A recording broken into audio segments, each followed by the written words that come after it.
A child asked, "If you marry Mama, will you marry me too?"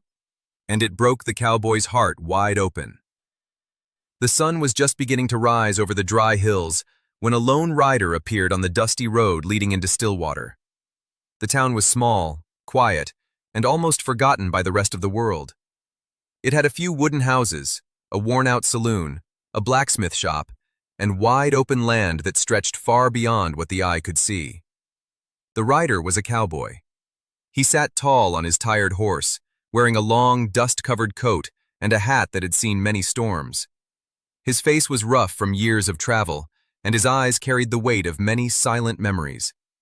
He did not look like a man who belonged anywhere, and he did not act like one who was looking to stay. His name was Ethan Cole.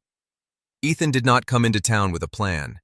He never stayed in one place long enough to make one. He had spent most of his life moving from place to place, taking small jobs, fixing fences, helping ranchers, and then disappearing again when things got complicated. People often said he was like the wind, present for a moment, then gone without warning. Stillwater was supposed to be just another stop. As he rode through the town, people turned to look at him. Some stared with curiosity, others with caution. Strangers were not common here. The town had its own rhythm, and anyone outside of it stood out. Ethan did not greet anyone. He simply nodded once or twice and kept moving.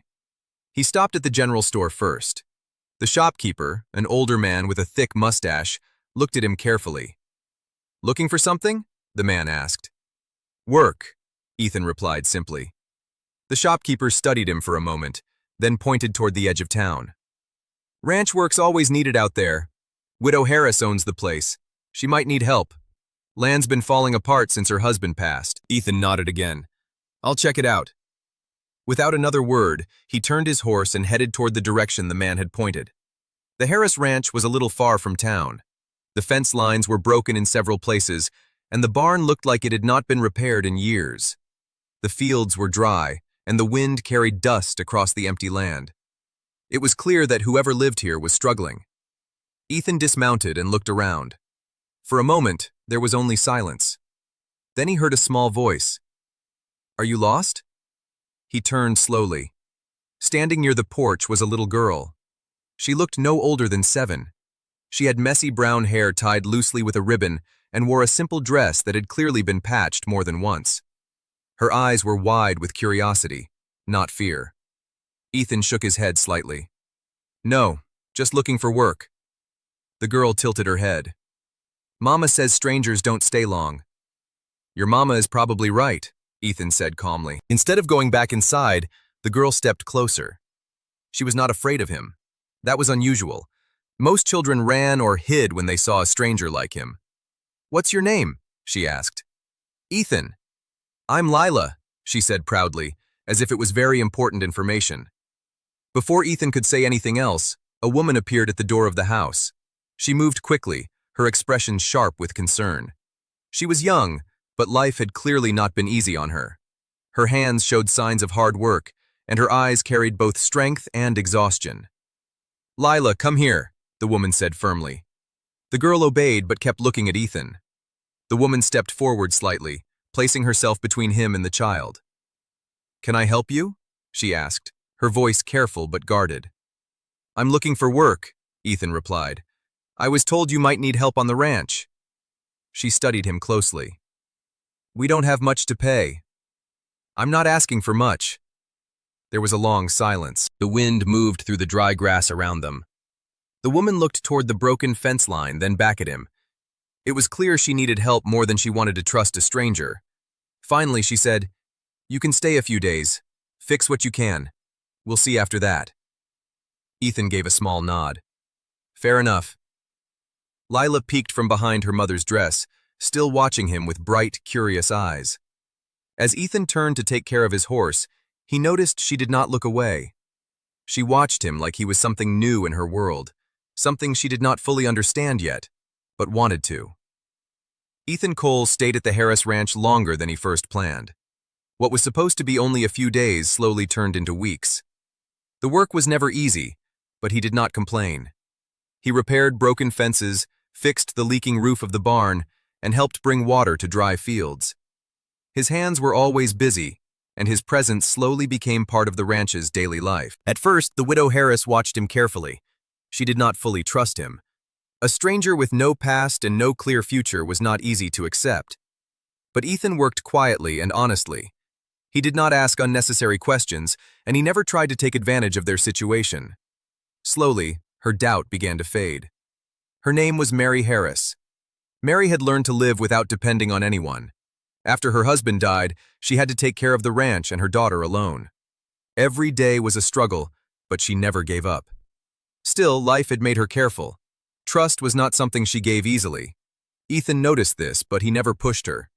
He kept a respectful distance, speaking only when needed. Yet even in silence, something began to change in the way they saw each other.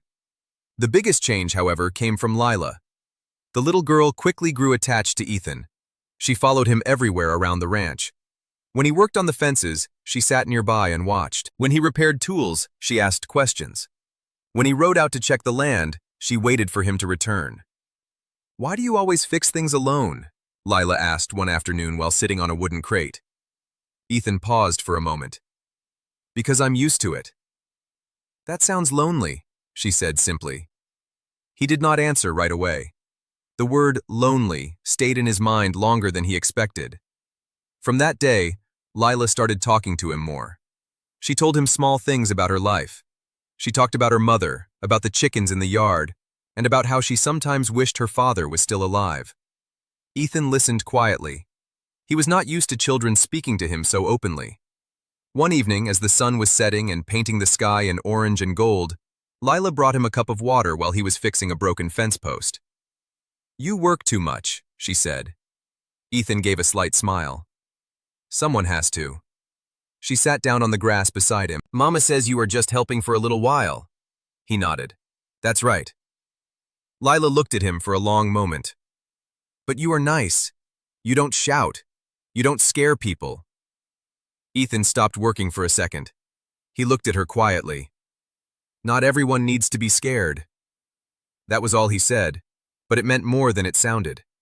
Mary often noticed these moments from a distance. She saw how Lila trusted Ethan more each day. She saw how the ranch had started to feel a little less empty since he arrived. The broken fences were being fixed. The land looked more cared for. Even the air felt different somehow. Still, Mary reminded herself not to get too comfortable. Men like Ethan did not usually stay. They came, helped for a while, and then disappeared without explanation. She had seen it happen before. One afternoon, a strong windstorm hit the ranch. The sky turned dark and dust covered everything. Ethan worked quickly to secure loose wood and protect the animals. Mary and Lila stayed inside the house, watching through the window as he struggled against the wind. At one point, a piece of broken wood nearly hit him. He did not step back. He simply pushed forward and finished the job. When the storm finally calmed, he was covered in dust, but everything important was safe. That night, Mary brought him food. It was the first time she had done that without hesitation. "You didn't have to do all that alone," she said softly. Ethan accepted the food. It needed to be done. Mary looked at him for a moment. "Most people would have left in that storm." He met her eyes briefly. "I'm not most people." There was a quiet pause between them. Not uncomfortable, but uncertain. From the doorway, Lila peeked in again. She smiled when she saw Ethan eating. Then, in her innocent voice, she said something that stayed in the air longer than expected. "I hope you don't leave soon." Ethan stopped for a moment. He did not know what to say. For a man who had spent his life leaving places, those words felt heavier than anything he had carried before. And for the first time in years, he started to wonder what it would feel like to stay. Days passed, and life at the Harris Ranch slowly began to feel different. It was not loud or dramatic change. It was quiet, like small drops of water filling an empty jar. Ethan Cole still worked with his hands from morning till evening, but now the work felt less empty. There was always someone nearby, watching, talking, or waiting for him. Lila had become a constant part of his day. She followed him everywhere, asking questions that had no end. She wanted to know how horses understood people, why the wind changed direction, and how stars stayed in the sky without falling. Ethan never gave perfect answers, but he always answered her with patience. Mary noticed everything. She saw how Lila laughed more often now. She saw how the house felt less silent. Even simple things like meals had changed. There was now an extra plate sometimes and conversations that lasted longer than before. But Mary also noticed something else. Ethan was still careful. Even though he had become part of their daily life, there was a distance in him. It was not physical distance. It was something deeper, like he was present but not fully belonging anywhere. One evening, Mary found him fixing a broken wooden swing outside the house. It was something Lila had asked him to repair for days. "She will be happy," Mary said as she stood near the porch. Ethan nodded without looking up. "She asked too many times. I had no choice." Mary gave a small smile. "She trusts you more than she trusts most people." That made Ethan pause for a moment. He tightened a nail slowly before replying. "She shouldn't." Mary looked at him carefully. "Why do you say that?" Ethan did not answer right away. The hammer in his hand stopped moving. For a brief moment, the sound of the wind filled the silence between them. "People don't stay," he finally said. Mary understood what he meant, but she did not respond. Instead, she walked back inside, leaving him alone with his thoughts. That night, the sky was clear. The stars above Stillwater looked closer than usual. Lila sat on the wooden porch steps next to Ethan. She liked sitting there when the day was ending. It had become a small habit between them. Ethan was quiet, looking at the sky. Lila swung her feet back and forth. "Do you ever get tired of moving around?" she asked suddenly. He looked at her for a moment. "Sometimes." "Then why don't you stay somewhere?" she asked again, as if the answer was simple. Ethan did not respond immediately. Questions like this were not easy for him. He had spent too many years running from places, from people, and from anything that felt like home. Before he could answer, Lila leaned slightly closer and asked something that stopped him completely. "If you marry Mama, will you marry me too?" The words were simple, spoken without understanding their weight. But for Ethan, they felt heavier than anything he had ever heard. He turned his head slowly and looked at her. Lila was smiling, innocent and hopeful, as if she had just asked about something normal. She did not know what she had just opened inside him. Ethan looked away again, toward the empty land in front of the house. His throat felt tight, but he did not show it. He had faced storms, long nights, and hard battles in life, but this small question felt different. It was not about marriage. It was about belonging. Before he could speak, Mary appeared at the door. She had heard the question.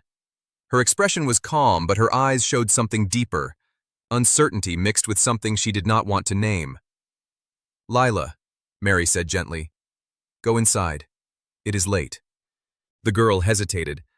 "But I just—" "Inside," Mary repeated softly but firmly. Lila obeyed, walking inside while still looking back at Ethan with confusion. Now it was only Mary and Ethan outside. The silence between them felt heavier than before. Mary spoke first. "She doesn't understand what she is asking." Ethan nodded slowly. "I know." Mary looked at him for a long moment. "And you?" He did not answer immediately. His eyes stayed on the ground for a while, then moved toward the dark horizon. "I don't know how to be someone who stays," he finally said in a low voice. Mary's expression softened slightly, but she said nothing. Ethan stood up slowly, adjusting his hat.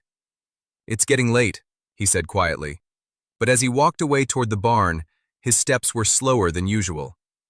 For the first time in many years, Ethan Cole did not feel like a man who was just passing through. He felt like someone standing at a door he was afraid to open.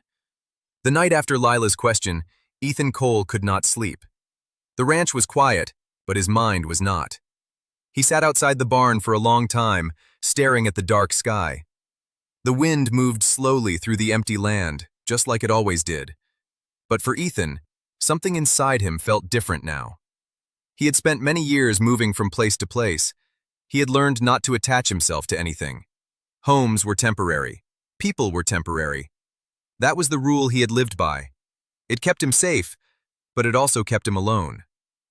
Now that rule did not feel as strong as before. Inside the house, Mary Harris also stayed awake. She sat near the window, watching the dim light outside where Ethan was sitting. She had seen many men in her life come and go, but Ethan was different.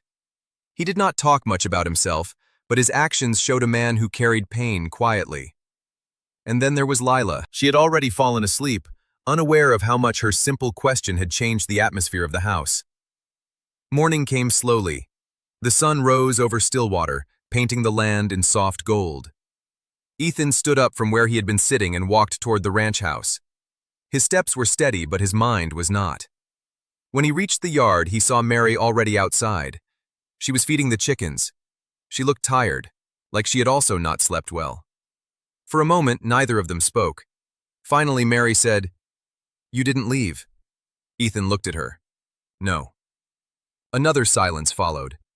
It was not uncomfortable, but it was heavy with meaning. Mary placed the empty bowl down. "About last night," Ethan interrupted gently. "She is just a child." "I know," Mary said, "but children say things adults are afraid to say out loud." That made Ethan quiet. He looked toward the house. Through the window, he could see Lila moving inside, brushing her hair and humming softly. Mary continued, "She sees you as someone who belongs here." Ethan shook his head slightly. "I don't belong anywhere." Mary turned to him. "Maybe you just never stayed long enough to find out." Those words stayed in the air between them. Ethan did not answer right away. Instead, he walked toward the broken fence at the edge of the yard. It was the same fence he had repaired many times before. But today, he did not start fixing it immediately. He just stood there, looking at it. For the first time, he did not feel like a man passing through. He felt like a man standing still. Later that morning, Lila ran outside. She saw Ethan and smiled brightly as if nothing had happened the night before. "You are still here," she said happily. Ethan looked at her and gave a small nod. "Yes." Lila ran closer. "Mama said you fixed the swing for me. I like it very much." Ethan glanced toward the old wooden swing hanging under the tree. It moved slightly in the wind. "I'm glad." Lila tilted her head again. "Do you like it here?" The question was simple, but Ethan did not answer immediately. He looked around the ranch, the dry fields slowly turning green, the repaired fences, the small house where someone always waited, and the child standing in front of him with complete trust in her eyes. Before he could speak, Mary joined them. She stood beside Lila and looked at Ethan quietly. The three of them stood there for a moment without speaking. The wind was calm. The morning was warm. Finally, Ethan spoke. "I used to think staying in one place was not for me," he said slowly. "I thought I was better off moving." Mary listened without interrupting. Ethan continued. "But maybe I was just afraid of staying where I might be needed." Lila smiled. "We need you," she said simply, as if it was the most obvious thing in the world. Those words hit Ethan harder than anything else he had faced in life. He looked at her, then at Mary. For a long moment, he said nothing. Then, finally, he nodded.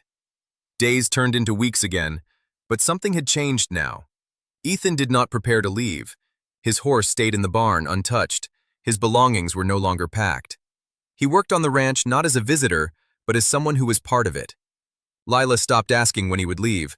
Instead, she started planning small things with him, fixing fences, feeding horses, and sitting together under the evening sky. Mary no longer watched him with doubt. There was still caution, but also trust. One evening, as the sun set over Stillwater, Lila sat between Ethan and Mary on the porch steps. She held both their hands without thinking. "Now we are all together," she said happily. Ethan looked at her, then at Mary. For the first time in many years, he did not feel like a stranger. He felt like someone who had finally been found.